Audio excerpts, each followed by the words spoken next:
Welcome to Live Impact News. Hope you're having a great Saturday. I'm Siobhan Riley. It is so great to be with you on this Saturday. The time right now is 7 o'clock. Today we're going to talk about mental health. And if you didn't know, June is Men's Mental Health Awareness Month. And right now we are joined by members of the Black Male Therapists of Charlotte. We really appreciate you being with us. That is a nonprofit group in Charlotte, and we are joined by O'Neil Walker. He is the board president of the Black Male Therapists of Charlotte, and we are also joined by Maurice Harvey, who is the executive director and the founder. We appreciate you both being with us today. Absolutely. Thanks for having me. Tell us about your organization. It seems like it is such a great organization that is impacting so many people. What do people need to know about it? Absolutely. Black Male Therapists of Charlotte, we're currently at about 40 men who provide therapy services.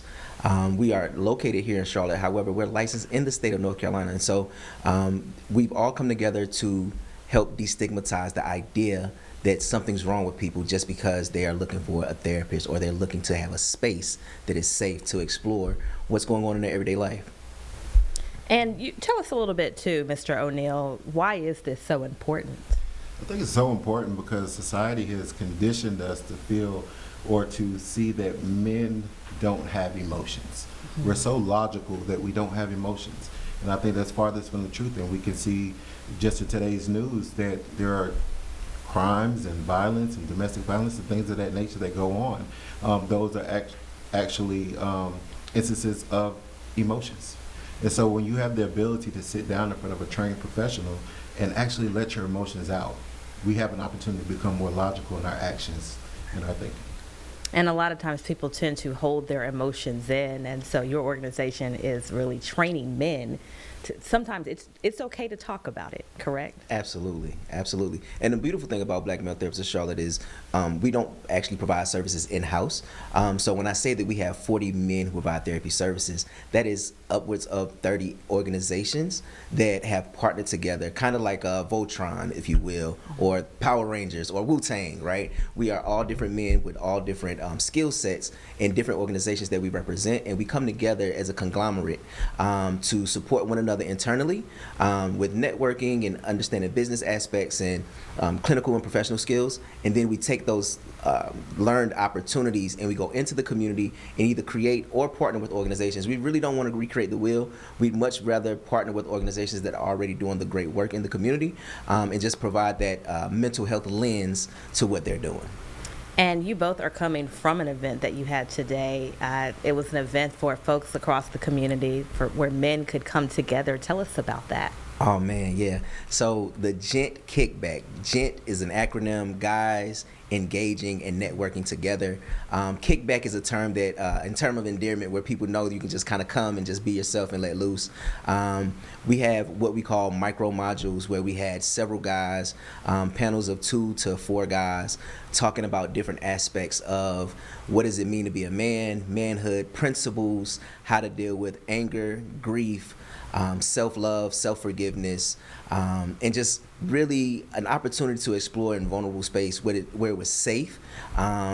There were approximately 40 guys there, which is a beautiful thing to on a Saturday in the middle of the day. CMS has graduation going on, so in our local community there are things going on. I think, if I'm not mistaken, there's a festival going on, a couple of festivals going on this weekend, and so to know that there were upwards of 40 men who were willing to come in and be vulnerable and discuss their mental wellness and just get a little bit more information and knowledge and skills, because we also left the room with practical skills so that men would have an opportunity to go out and practice these things that they established in a safe space. And just talk about, Mr. O'Neil, the importance of today's program. I think it was very important because it actually showed that men care. I mean, we had men show up and talked about, relationships with their spouses, relationships with their children, relationships with just friends. And so where we think that sometimes men are so closed in and don't have the ability to express emotions, no, guys showed up today and definitely wanted to get resources and get information on how to show up to be the best versions of themselves in all relationships. And your organization is partnering with My Brother's Keeper. Tell us about that. Absolutely. So we've been in existence since 2022, and we've done some phenomenal things. And along that journey, there's some places that we recognize that we have gaps. And we've talked with My Brother's Keeper. We've been in the same room with My Brother's Keeper, a couple of guys from over there, and we recently actually connected in a really tangible way that is going to give us an opportunity to propel what we're doing through the thrust of the things that that My Brother's Keeper does, in the form of just some back-end administrative things. We're all therapists, right? And so this therapy thing that we do, we enjoy doing. And anybody who does therapy, there's some key things that we know happens. And one of those is the administrative paperwork piece, right? And so when you start talking about the business of mental health, coming from a nonprofit lens, there are some metrics that we want to be able to measure. There are some resources we want to be able to connect with. And My Brother's Keeper is willing to partner alongside of us as we continue to, destigmatize the idea of being mentally well in our community. And O'Neal, can you talk about why is it so hard for people to open up when it comes to mental health? And we have seen the research, especially when it comes to African American men, because you were just talking about the stigma that sometimes comes with that. Why is it so hard to open up? Well, I think Maurice talks about this a lot in this example that he gives. You know, I'm going to steal your story. You want to steal my story? It's okay. But, you know, he talks about a little girl and a little boy at the age of 4 riding their bicycles down the sidewalk. Mm-hmm. They both fall off their bicycle, and everyone asks the little girl, tell us what's wrong. What happened? What's happened? Tell us what's wrong. And they tell the little boy, it's okay, get up. You'll be all right. Mm-hmm. And so I think that, you know, us having this platform is so important to invite men out and say, no, it's okay. You know, a guy tonight shared that he's a football coach and that he coaches 6 to 8 year old guys, little kids. And someone may drop the ball and they start crying. And everybody in the stands are like, get up, you'll be all right. Mm-hmm. And he's like, no, that's not okay. Pull him to the side, take his helmet off and talk to him. Hey, tell me what happened. What's wrong? What are you feeling in this moment? Mm-hmm. And sometimes just that little bit of reassurance helps a person get it back together. Let me know that it's okay to let my emotions out and then regroup. And then I can go back there and be the best version of myself. And that is so important that you said that, because we hear that a lot. People, oh, you're strong. You're okay. And sometimes people just have to learn it is okay to talk about your emotions. It is okay to say, I just need a moment. Absolutely. Yeah, and really to kind of piggyback on some things that came out tonight at the Gent Kickback, there was a gentleman who talked about how important and significant it is that we, O'Neal spoke to this about the logic piece, right? And they say men are logical and women are emotional, right? And this another one of the therapists said, well, in the idea of the story of creation, man was created, and then a woman was taken from his rib, and so everything that a woman has, a man has. And so we try to separate genders in a way that we don't allow ourselves to operate in our full selves. And so as men, recognizing that emotions are a part of the human experience and no one is exempt from a full range of emotions, and it's not just anger and happiness. I have a emotion wheel and a diagram with over 50 emotions with facial expressions. And it's funny because I work with adults mostly now. I used to work a lot with children, and sometimes the adults will kind of look at me kind of funny like, oh, these are emojis.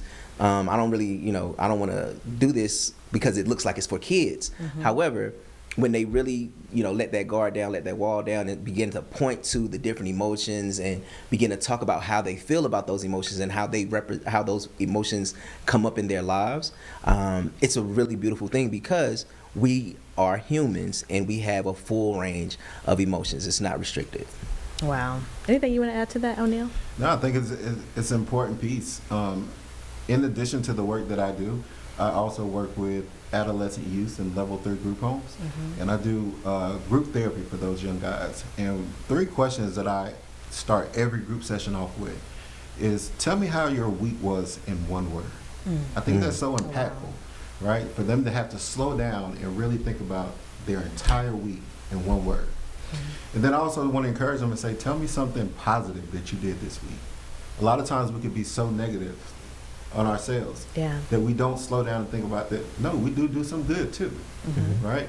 But then I also end the last question with, tell me something that you can improve on, because I think that's how we hold ourselves accountable. And it's just great to see that with those young men that I work with in these level 3 group homes, it's gotten to a point where they will not let me start a group without asking those 3 questions. I love that. And I think that accountability is great. Accountability really makes a difference.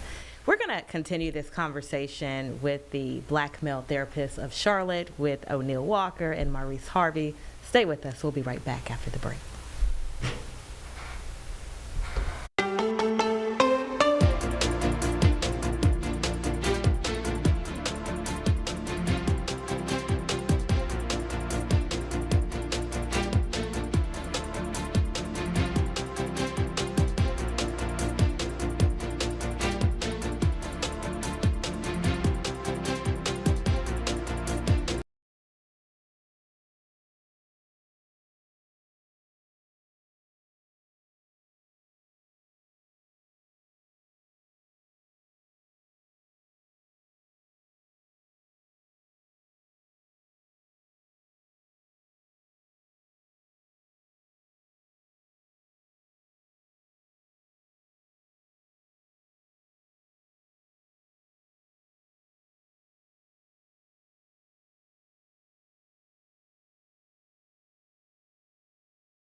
Welcome back to Live Impact News. I'm Siobhan Riley. The time right now is 7:13. We have been talking with the Black male therapists of Charlotte, with members of that nonprofit, hearing from O'Neal Walker, who is the board president, as well as Maurice Harvey, the executive director and the founder of that organization. Welcome back. Thank you. We've been hearing a lot about your organization and the impact that it has on men in the community. Tell us about, how did you get started? How did you both meet each other? So we met each other at Winthrop University in the MSW program. So me coming from Livingstone College, HBCU, Maurice coming from UNC Charlotte, we were in the same cohort. Well, we were in separate cohorts. And then with Winthrop, at some point, they bring both cohorts together. So at that point, we first met, and we recognized we were 2 or 3 black males in a class of 40. Wow. And so we just stayed connected. And we always said that, hey, no matter what, once we get out of here and we complete our degree, we got to work together, man. We can change this community. We can change our community, just knowing that we both live in Charlotte and we actually live 10 minutes away from each other. So we can actually both change our community one day. And so we stuck to that. And I remember, as far as starting Black Male Therapists of Charlotte, me and Maurice were sitting in the office one day after a long day of seeing clients, and he was talking about this vision of Black Male Therapists of Charlotte. And I was talking about a vision of Restored Bridges, which is another company that we co-own together. And I was just like, hey man, we can keep talking or we can just start. And I said, well, how about you just, Black Male Therapists of Charlotte is your vision. You've been talking about it for years. Go ahead and start it. And I'll go ahead and start Restored Bridges, and we'll meet back in the middle somewhere. And that's how it started. And go ahead. Yeah, and it's beautiful because when I moved to Charlotte in 2003, Charlotte became instantly home. It was a beautiful, beautiful experience of being here in Charlotte and just the life that I began to build for myself here. And then meeting O'Neal, who was a Charlotte native, and just recognizing that the synergy was there. For me, I didn't grow up around a lot of positivity as far as other men who were doing things in the community, that were supporting the community, that was reaching back to kind of bring the next generation forward. And my situation was just a little bit different compared to other people. However, being able to come into Charlotte, find home, find family that I created, and then continuing to build, for me, lots of people when I became a therapist were like, oh, you're going to school to be a therapist, you're a unicorn, you're a unicorn. I'm like, what do you mean by a unicorn? And they're like, well, you're a black man that provides therapy. Wow. And at that time, it didn't really hit hard because I was still on a journey of trying to discover what does that look like and what does that mean. And over the years, it's become more of a, I get it, and also I don't like that I'm a unicorn, right? In the sense that I need to replicate this. How do I continue to grow other men or find men who are in this space, because representation matters, right? And so being able to recognize that there are black men who provide therapy services. And the one thing about BMT, and a common misconception of BMT, is that we only work with men. We actually work with men and women. We work with the LGBT community. We work with children and adolescents. We work with the aging population, across mental health diagnosis. I mean, if you have a therapy need, there's a member of BMT CLT that can support you right where you are. And just talk about, you mentioned earlier today, and just overall, your organization meets with men on a regular. What are the biggest obstacles, the men that you were talking to and having those conversations with, what are they facing right now? I think it's just the fear. What society has told us all for decades, that if you go to therapy, there's something wrong with you. Yeah. And I think I start off every session or every first session with a client and tell them, like, look, I'm a therapist, I'm not a mechanic. Right? I'm here to provide active listening skills. I'm here to provide you with tools. I'm here to provide you with alternative perspectives. And then I use my education with some life experiences to give you a different perspective, so to help empower you to deal with the situations that you deal with on your everyday journey. And at the end of the day, I focus on cognitive behavioral therapy. So that's where your thoughts dictate your feelings and your feelings dictate your behavior. Once my clients learn to recognize and understand, like, hey, I did not think about this long enough. I developed the feeling and I don't know why. That starts to provide clarity to them, and they start to make better choices and decisions for their lives. Yeah, and O'Neal brought up Restore Bridges, which is an organization that we co-own, and I have another one. He said the word empower, and so for me, I have a private practice called Choose Better for You, where better stands for becoming empowered to transcend every roadblock.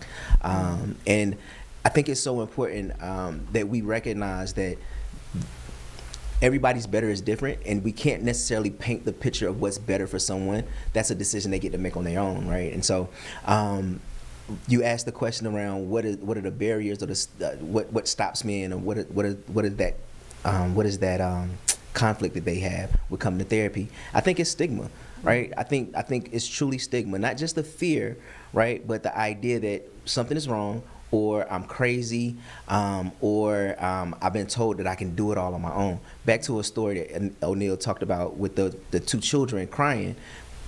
As those two children continue to develop throughout their lives, what they find is that people are more receptive to listening to what the young lady was dealing with, where the young guy is being taught, just hold it in and be strong, and all of that message is continued throughout his entire life. And so when he gets to a space of finally going, okay, maybe I'll give therapy a try, it's so interesting to watch some men come in and are still very guarded, and are still very nervous. And one thing that I say in the initial session is, you don't have to trust me with everything. To your level of comfort, there are questions that I have to ask, because that's a part of the assessment process.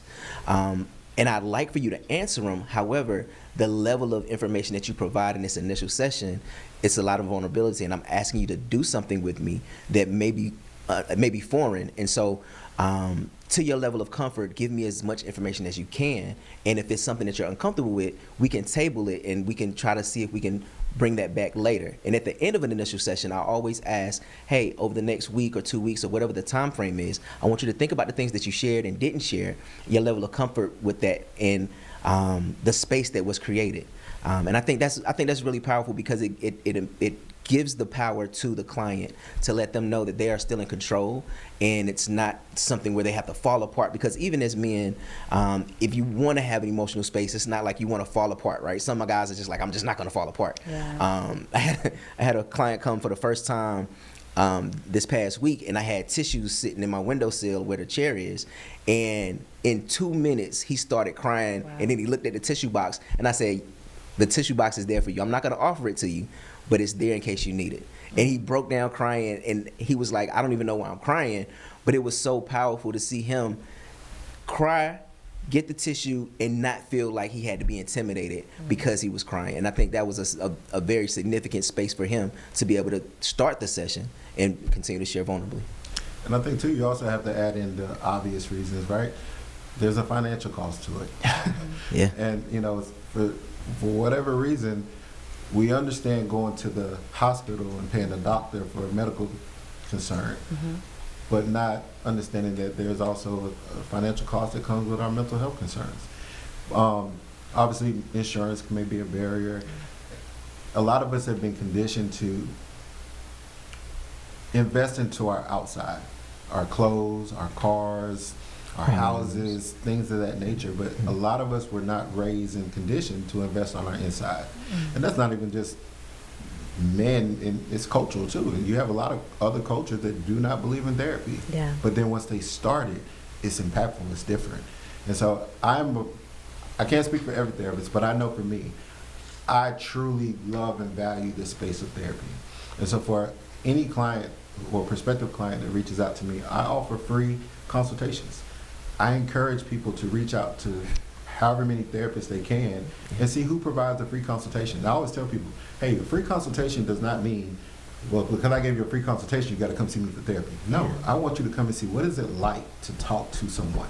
Now, once you sit down or you might be virtual and you talk to me, you say, hey, that felt good, but maybe I'll connect with somebody with a different life experience. I'm going to help you find that person. We have a Black Male Therapists of Charlotte organization with over 40, 50 different therapists.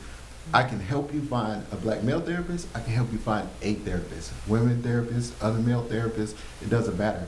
Our job is to make sure that our community is getting service with their mental health. And there was some information from the National Institutes of Health, and it says that 56 to 74% of Black men have been exposed to traumatic events that may have been unmet, an unmet need for mental health services. Yet, when it comes to African American adults, 36%, they're 36% less likely than U.S. adults overall to have received mental health treatment. When you hear that, what do you think about that?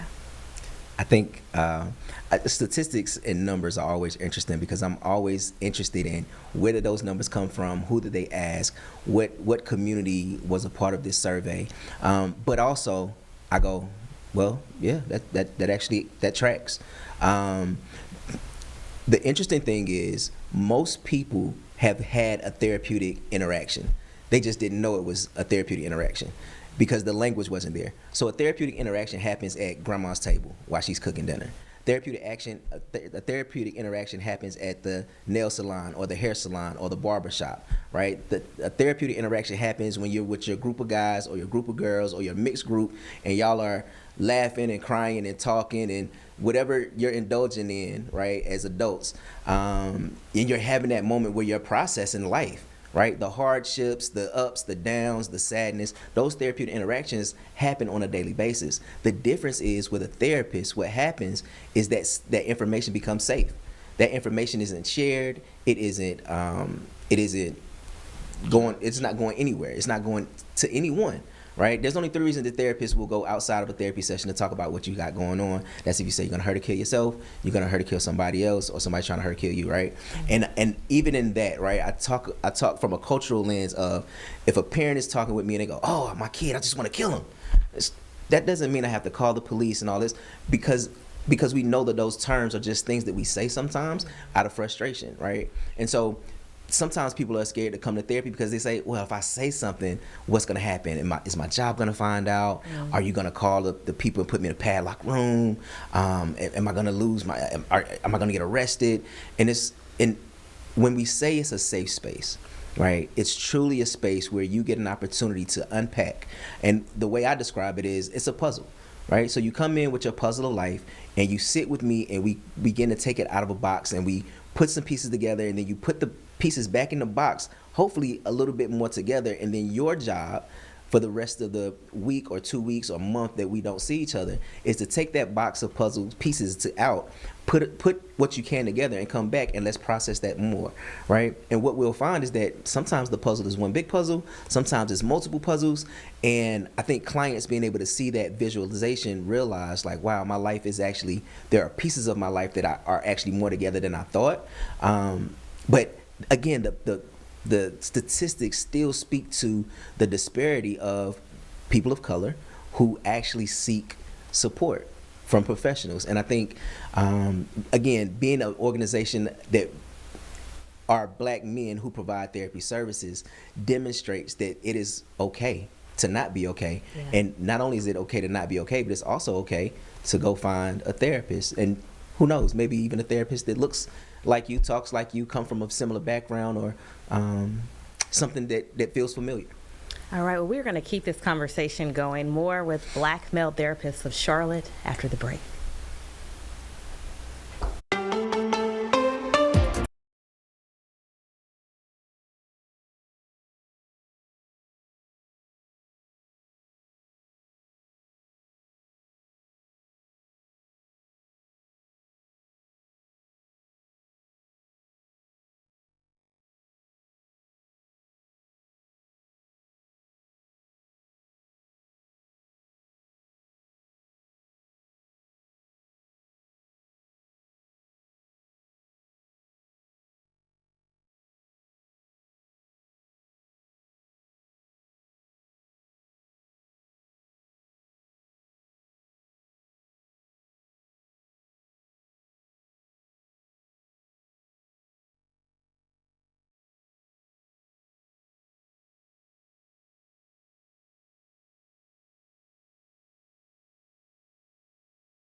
Welcome back to Live Impact News. I'm Siobhan Riley. The time right now is 7:28. We want to go ahead and toss to Brittany Van Voorhees, who gives us a look at your weather forecast and what you can expect this weekend. Happy Saturday, everyone. I'm meteorologist Brittany Van Voorhees with WCNC Charlotte. Kind of a 1-2 punch day again Sunday as we have a higher risk for strong to severe thunderstorms. Biggest impact there would be damaging straight line winds near 60+ miles an hour. Heat index values also in the low 100s. Now, are we going to see a heat advisory? No, but it's the 4th day in a row that we'll have seen temperatures nearing that heat advisory criteria, which is 105. Again, not expecting to get that hot, but 100+ is the first time this has happened this year. Now, Sunday, you can see improvement here with the the heat impacts here in Charlotte, but notice south and east of the city, we will see some more extreme impacts. Over toward Raleigh-Durham area, we're looking major, but Southern Pines, areas east toward Fayetteville, not looking so good. Thankfully, everybody does get some slight relief Monday. I wouldn't say it's going to feel pleasant outside, but slightly cooler, slightly drier air with more cloud cover should change our heat impacts for the first few days of the work week. And you can clearly see that here. This is my peak heat index for Sunday in Charlotte. You can see going down to the upper 80s on Monday, and I mean the mid 80s on Tuesday. Not too shabby. Now Tuesday's still kind of a wild card, as I am anticipating a lower chance for rain that we were tracking earlier this week. That's because it looks like the storm system is not only going to be drier, but shift further south of us, and we just don't get that constant stream of moisture. But more on that, of course, will be coming up. Here Sunday afternoon, strong to severe thunderstorms are going to be on the lower side. Think about this as like not very many storms themselves, but the storms that do form have the risk for damaging straight line winds. So not everybody is seeing it, but let's say we have one tiny storm you can see down there toward Union County. That one has just as good of a chance to be strong to severe as the one there in Gastonia. But everybody else you can see here is relatively dry. That's mainly after about 4 o'clock there on Sunday for areas in the Charlotte metro, and you can see a secondary rain, it looks like, of some rain up in the mountains by late Sunday. Monday actually looks pretty dry again with that storm system rolling through, and then we do still have a low end chance for some rain, some more clouds here on Tuesday. So you can see I did leave in that cloud cover and that small chance for rain. But if that trend continues further and further south, you could see that rain chance on Tuesday go down even more, which I'm pretty bummed about because that was our best chance of rain that we were tracking for the entirety of the work week. So let's shift back to Sunday, right? A few showers and thunderstorms possible, nothing going to be too widespread, that is, but the ones that do form have that risk for damaging winds. Small hail will be possible, think pea to penny size, but no large hail, and then thankfully there's no risk for a tornado. Quick update here on the tropics. We did have a storm pop up over moving into the Yucatan Peninsula, Bay of Campeche area, and there it is right now. Low chance there so far of development. Really not too worried about this one. Maybe some more tropical moisture for parts of southern Texas the next few days. Still a lot of time to watch, but as of right now, the NHC says very low chance for development. So here's that Jerry Hunt Supercenter 7-day. Again, you can see on Sunday, we will see that chance for some storms, some heat. Once again, that last day we're expecting at least for some time to be in red. Rain chances again on the lower side there for Monday, Tuesday, much lower even than expected earlier. In fact, I think 20 and 30 is probably a bit optimistic, but hey, that's what I'm going with right now. Warming up for the middle part of the week, and then another small chance for rain returning by Friday into next weekend could help us out a bit. Again, we didn't get much rain for today's relief Sunday. I'm hoping for a little bit more. This is unfortunately a relatively dry pattern, not much help with the current drought setup, but at least we're going to be cooler and drier Monday, Tuesday to get some relief from this heat.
When news breaks across the Carolinas, we don't wait. This is Live Impact News on WCNC Charlotte.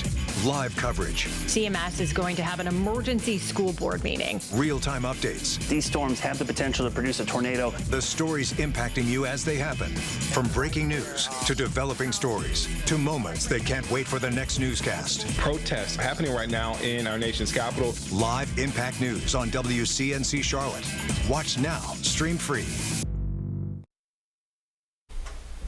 Welcome back to Live Impact News. Hope you're having a great Saturday. The time right now is 7:35. We have been talking to members of the Black Male Therapists of Charlotte. We've been hearing from O'Neill Walker, who is the president, as well as Maurice Harvey, who is the founder of this great organization. You guys have really been shedding a lot of light on just the importance of mental health in the community, especially when it comes to men. Talk about some of your future plans that you have for your organization. So, I know right now we have a plan in place for up until 2030. We want to obviously increase the amount of members that we have to be able to service the community. We want to, at some point, purchase a standalone facility where we have the ability to host different events, have office space for other therapists to be able to provide therapy services. We want to be able to create tuitions that will one day purchase CEUs for members who are going through their accreditation or their licensing, relicensing standards and things of that nature. And we also like to be able to take away some of the copay restraints that some clients have, where, obviously therapy costs. So for family members or people who can't afford therapy on a day-to-day basis or whatever the situation may be, we want to be able to relieve some of that cost from them, just from an organization standpoint. And I know Maurice has a lot more to add to that. Yeah, I think that another piece of what we do, there's a lot of value in what we do. And so there's often times where people are like, hey, can you come out to the community and support this event? Or can you be on a panel? Can you speak to this organization? Can you speak to this group of people that we have collected that we want to have mental health support? And there's not a lot of funding for it, right? And so if we could potentially be able to acquire the financial resources to pay someone to do that, because again, although we may not be in it for the money, right, there's a financial cost that we have to live and exist in this world. And so being able to say, hey, O'Neill, there's an organization on the west side of Charlotte and they need support. Hey, we have a X amount of dollar that we pay our members to go out and continue to do that good work, and so that they can offset the cost of their own cost of living as well as professional development. So we want to partner with organizations, educational institutions, and be able to provide CEUs, right? I think that professional development is very important to the mental health space because things are always constantly changing, and so being able to be at the forefront of what's happening in the community, in the insurance arenas, just across the board, just being prepared in that professional development space. And then finally, one of the things that we really, really want to do is be able to do semi-annual courses. So we have 2 different courses that we've developed. They're 8-week courses. We haven't been able to roll them out yet.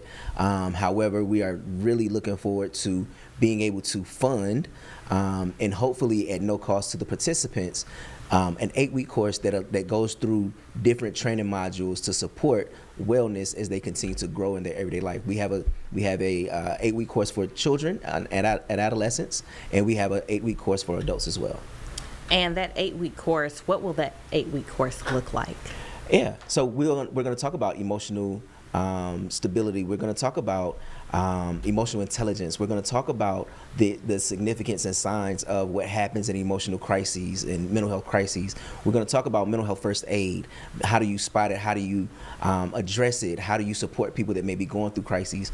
We're going to talk about, just all of those things that are wrapped around in mental health, basically giving a crash course on how to support yourself and how to support the people that you care about as you continue to navigate life, because the one thing that we know about life is that things are going to happen, and they're not always going to be favorable. And so when unfavorable things happen in our lives, how are we responding to that and being able to be emotionally mature enough to handle that and still show up in ways that you need to in a healthy way versus the way that we kind of typically, I talk about 4 ways we kind of deal with the things that life brings us. And we could talk about that at another time, but I think there's 4 really, really impactful ways that we handle the things that life brings towards us. And during this 8-week course, we will address just how to be healthy as you navigate those spaces. And I think, too, you can't talk about the future without talking about the children. Mm-hmm. Right? And I was talking to one of the members from My Brother's Keeper earlier, and just possibly, hopefully one day, creating an initiative with CMS in the school system to get to our youth a lot sooner. Elementary school, middle school. Like, why wait until they're black men or men, period, whatever, and we're now trying to address lifelong trauma where we can help children at an early age identify what trauma is, get some education, psychoeducation behind it, and then also give them some tools, some coping skills to help them navigate so they don't spend years of their lives being traumatized and not knowing what's going on. It's the old adage, an ounce of prevention is worth a pound of cure. Mm-hmm. And I think that is so real. Getting to the younger people at an earlier age to help support them wherever they may be, or wherever they may be in their journey, but also being able to support them as a preventative measure versus a reactionary measure. All right, well, we're going to keep this conversation going. More from Black Male Therapists of Charlotte. That's coming up next after the break. Be sure to stay with us.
Welcome back to Live Impact News. I'm Siobhan Riley. The time right now is 7:43. Thank you for sticking with us on this Saturday. We are continuing a great conversation with members of the Black Male Therapist Group of Charlotte. Again, we are joined by O'Neill Walker, who is the board president, as well as Maurice Harvey, who is the founder and the executive director. Thank you for continuing to stay with us throughout this hour. It's been absolutely phenomenal. You know, we've been having such a great conversation just about the importance of mental health, especially when it comes to men in the community, and especially when it comes to African American men, because as we were talking about so many times, especially in the Black culture, men and women, we are always taught, like you were talking about, be strong, you know, you're going to be okay, get back up.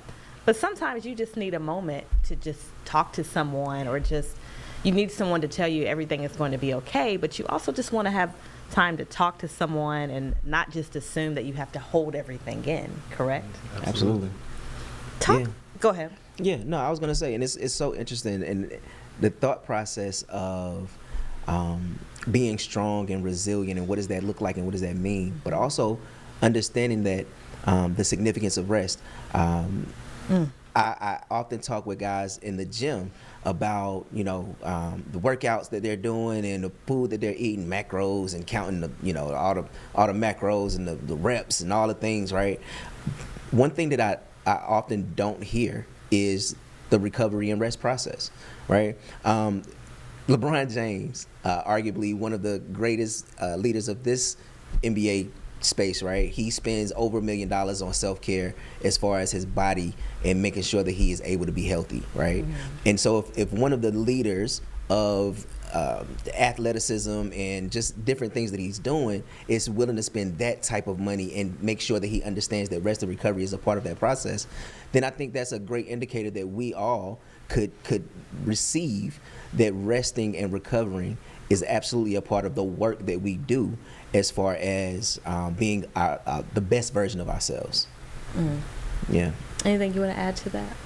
I think, that definitely is a major piece that we have to focus on the entire body. Yes, mental health is a huge thing, and that's what we focus on, but we encourage people too, like, we're therapists. We're not medical doctors. Yeah. So we do encourage our clients to go seek medical evaluations, psychiatric evaluations as well, in order to make sure that they're getting or treating the whole mental aspect of a person and not just therapy. Therapy is important, but we want to make sure that our clients are completely healthy and whole. And I love that too, because a lot of things in the medical world, deficiencies that you have with different vitamins can cause a chemical imbalance, and that's what a lot of mental health disorders stem from. Is from a chemical imbalance. An overproduction or underproduction of certain chemicals can cause depression or anxiety, right? And so that one of the things that we know is that being mentally well is a part of the wellness system. And so, to O'Neill's point, ensuring that you are going to your primary care, that you are consuming things that are agreeable to your body and your wellness. And that's not just food, right? The things that we consume on media is a part of that as well. And so just being aware of what you are inputting into your body, because that's what actually comes out, right? That's what you are able to access and use as a part of your everyday language and behaviors and attitudes. Yeah, it certainly can determine a lot about next steps. Can you also talk about, just as far as your organization, what are the next steps that people can take if they want to get help? Man, one of the beautiful things about Black Male Therapists of Charlotte is, although we are 40 plus different men, and people always ask, Maurice, how did you convince this many men who probably serve the same population to partner together? And I said it was easy. None of us thought it was competition. We all knew that the community we all know that the community needs support. O'Neill made a comment earlier about talking to as many therapists as possible and doing consultations. And we believe that. We believe that finding a therapist is like finding a barber or a stylist. Everybody's not a good fit for everyone for lots of different reasons. That doesn't mean the stylist isn't good. It just might not be a good fit, right? And I think being in an organization where we have 30 men that may be available for a client, a specific client, that client gets to choose. Is the timing right? Is the location right? Is the energy right? Right? Beyond the training, like, do I have a personal relationship that I can build with this particular staff member or particular therapist, right? And so I think that us being able to come together as a conglomerate, that's beautiful. The easiest way to access services with BMT or through a member of BMT CLT is to go onto our website, bmtclt.org, right? On there's a membership directory, and you can click on anybody's profile. There's a button that says learn more. You can learn more about that clinician. You can learn more about the insurance and payment methods that they accept. You can learn if they have virtual or in-person platforms, their contact information, phone number, email, literally their social media handles, right? In case you're a social media person and want to get an opportunity to know more about who the clinician is, it's right there readily accessible on the website. With less than about 60 seconds left, any final thoughts? Start with you first. O'Neill. Again, I can't hammer it enough that at the end of the day, we are here to service our community. There's no judgment. There should be no fear. We're here to service our community. And I'll end with two sayings that I have. One, when you know better, you do better. Only if you choose better. Again, shameless plug to choose better for you. And also, therapy is for anybody. Therapy is for everybody. Not everyone needs a therapist. However, anyone can benefit from a productive conversation with a trained professional therapist. Thank you so much. Again, you were hearing from members of the Black Male Therapist Group of Charlotte. Thank you for reminding us why therapy is so important, especially when it comes to men in our community. Again, we appreciate your time. And to learn more, you can go to www.bmtclt.org. We'll be right back after the break. We're going to hear from the son whose father was shot in a highway shooting last Sunday. We're going to hear more about the steps he is taking to make sure that he gets help for his father, and we'll have more on how his father is doing. Stay with us.